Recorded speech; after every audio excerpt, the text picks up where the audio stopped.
ခင်ဗျားကအခုချိန်ထိ Minecraft ကိုမုတ်တယ်မထည့်တတ်ပါတလားကဲဒီနေ့မှာတော့ကျွန်တော်က Minecraft ကိုမုတ်ထည့်နေပြပြဖြစ်ပါတယ် Okay ဗီဒီယိုလေးစိုက်ကြရအောင်အဲဆိုတော့ကျွန်တော်တို့ Play Store ရှိပါတယ်ဒီ Play Store လေးကိုကျွန်တော်တို့ရှိရကောက်ဖူးထားရဖြစ်ပါတယ်အဲ့ဒါ Play Store လေးကိုဝေရအောင်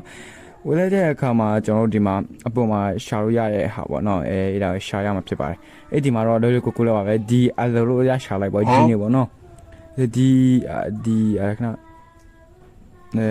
ဒီ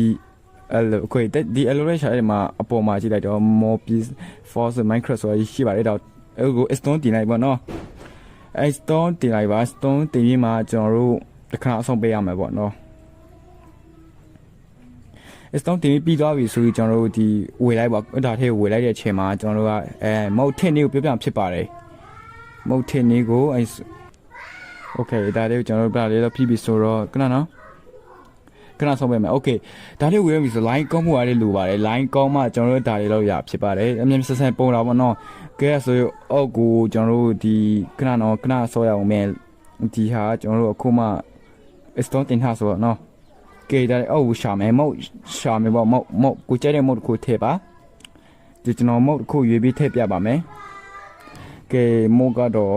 ကျွန်တော်ဒါလည်းမမိုက်ဘူးတခြားတော့ပဲ okay ဒီမှာကျွန်တော်အပေါ်မှာကျွန်တော်ပဲအပေါ်မှာဓာပေါ်ဆိုတာကိုကျွန်တော်ထည့်ပြမယ်ပေါ့နော် okay အဲ့ဒါနေမဲ့ဓာတော့နေမှာဟိုအပြိုင်အစမ်းရောင်နဲ့ဓာတော့ကိုအမှများလေးကိုနေမယ် okay မှာကြောင်ညာတော့လာပါလိမ့်မယ်ဗျကြောင်ညာကိုတော့တခဏတော့ဆော့ပေးရအောင်ဖြစ်ပါတယ်ဟေးကြောင်ညာလေးပြီးပြီဆိုတော့ကျွန်တော်ဒါလေးကိုအပေါ်မှာဝမ်းလာပါလိမ့်မယ်အစမ်းရောင်နဲ့အဲ့ဒါလေးပြီးသွားပြီဆိုတော့ကျွန်တော်အဲ့ဒါကိုနေပြီးအင်တီကောင်ကိုနေပဲဆင်းအောင်နေပြီးကျွန်တော်တို့ Minecraft ကိုနေလိုက်ရုံပါပဲအဲ့ဆိုတော့ပါပဲပြီးတော့ပါပြီ bye bye